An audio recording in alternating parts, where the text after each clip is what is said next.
Well, good morning. Just another quick video here. Glad to see Snedmeister and Lyric respond. Good to see you guys again. Yeah, so I guess a lot of stuff has happened, especially, I suppose, in the Middle East with Iran and everything. Yeah. People might be curious about my opinions on that, and quite frankly, there's so much to talk about that thing. That could be decades worth of videos just talking about that whole situation, because that region is that's just yeah, you know, in and of itself, it's just a lot to talk about down there, and it is kind of the cradle of civilization around that area too, isn't it? So a lot of history. I just found a book in my bookshelf entitled Ancient Iraq as well, and it's like, wow, I should probably read that one too, just to catch up on the old days. But you have to remember that Iranians are a very ancient and proud people too. They're just their own civilization in a way.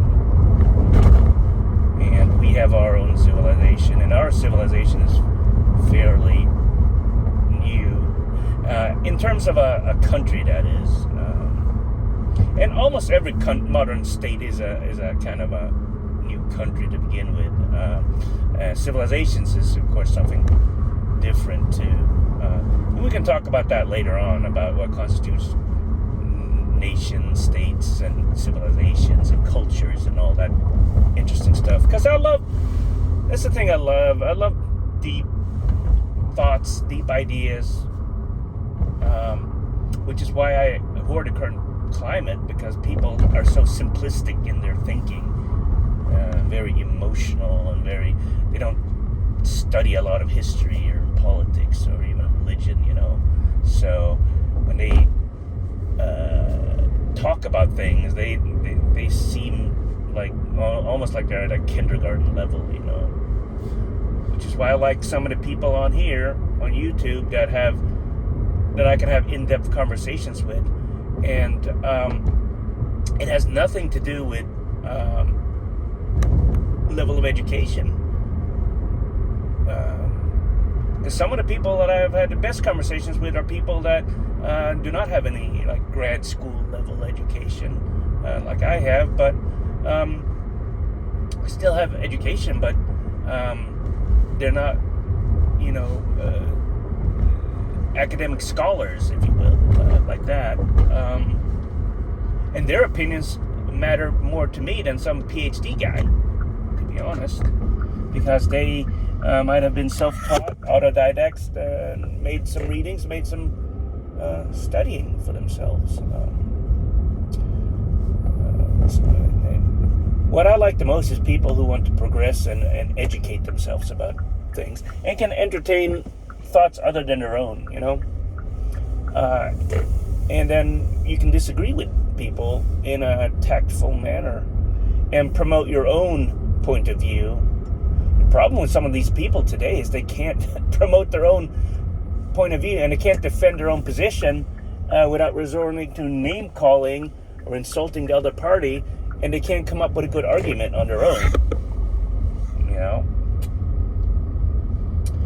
And well, I'm actually about to pick up my kid here, so I'm gonna have to stop it here and reconvene.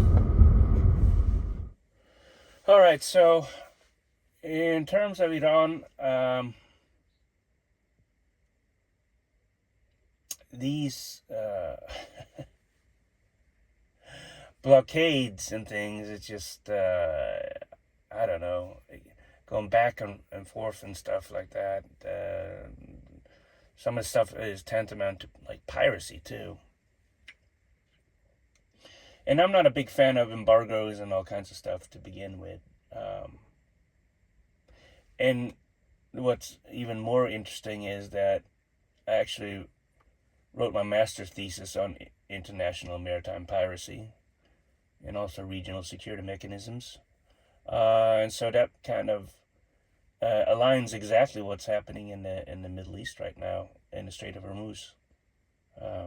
Although mine was focused on the Asia Pacific region, which brings me to the whole point is that it kind of snuck under the radar there, but in the Asia Pacific region, China kind of seized the Scarborough Shoals, which is a contested area in Asia Pacific.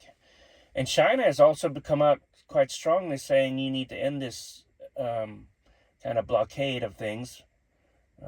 Because you have to remember that in this globalized economy, everything relies on sea trade. But the Strait of Hormuz is not the only place where sea trade flows through. We've got stuff coming by those Scarborough Shoals, and we've got almost a lot of the trade coming from Asia Pacific goes through the Strait of Malacca. And, China could pretty much close off those areas and impose their own blockade. What would happen then? If we keep blocking off the Strait of Hormuz, they can say, well, we're going to close off the Strait of Malacca. Good luck with that for the world, because that would just grind everything to a halt. And this retaliation that we're talking about, we're going to retaliate about this, and you got to be with us, and we got to do that and that. Yeah, but other countries can do exactly the same thing. They can retaliate too. And not every country is weak. China and India, although almost no other country can match the military power of the United States, to be honest. But these are not weak countries in themselves. And you have to think about soft and hardcore diplomacy too. Because there's a lot of soft diplomacy going on right now, a lot of different allegiances happening, and also on all kinds of levels. So just recently you saw that Europe is moved away from buying E-3 Sentry's AWACS planes to buying the Swedish Saab planes. And Canada is thinking of not buying the F-35 and moving to the Swedish Gripen. And I'm kind of glad they're choosing a lot of Swedish shit, to be honest. But you can see all these alliances shifting, and that is not a good thing. There's an old Malaysian proverb that goes, it takes a long time to build a mountain. And diplomacy takes a very, very long time to build. And I've studied this stuff on graduate school level, studied international relations, peace and conflict research and stuff like that. So I know from just studying historically and politically how long it takes for diplomats to build up relations, especially in the Asia Pacific region. Because if you insult a Japanese or Korean or Chinese person, it's hard to get that respect back because they're very honor-based. And I think Iranians are very honor-based too. So it's not like America, like, oh yeah, we'll switch out the president, switch out the administration, we'll do this, and then it's business as usual. No, it's not business as usual for other countries because they take things very personal. More personal than we see some of our politicians today that take personal, like, No, I'm talking the diplomacy level. Because if you insult countries in their deep honor and culture and civilization, it's hard to get that back. It's going to be very hard for the next administration, even if it becomes Democrat, to rebuild all these bridges. And I think sometimes these bridges might not be able to be rebuilt. That scares me a lot. Because what the damage that has been done and the gains that we might get are only going to be really temporary. The gains are going to be very temporary right now. The long-term effects is going to have to be studied for decades afterwards. And it really did take decades to build up the security system that we had with NATO and all that stuff, or the ASEAN or the Asia Pacific security region there. And we really never caught up after the post-Cold War to figure out what we were doing. So we did a lot of mistakes there, including in Ukraine, where we promised a lot of things and then we abandoned that. We promised a lot of things too with nuclear powers. Look at what happened in Libya. Gaddafi voluntarily gave up all his nuclear shit. And then NATO still attacked him and bombed the shit out of him. And that's another video too. But you can see that even if you try to do the right thing, you will be punished. So what does that tell the rest of the world about our diplomacy? It doesn't bode well, and it doesn't bode well right now moving forward, because nations are really rethinking their security mechanisms, saying, why should we trust anybody? Why should we be your ally if this is how you're treating us?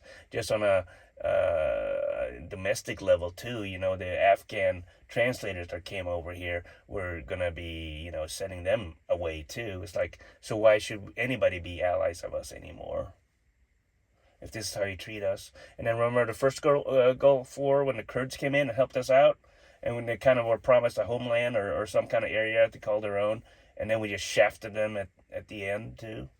And we shafted them over Syria, over Turkey, and all that stuff too. Why do they continue to be our allies? I don't understand, but that's because they're proud, honorable people too. So if that's how we treat our allies, you got to think about things.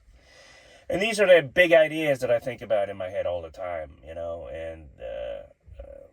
I look forward to having more discussions on the subject, to be honest. So post some video replies, guys.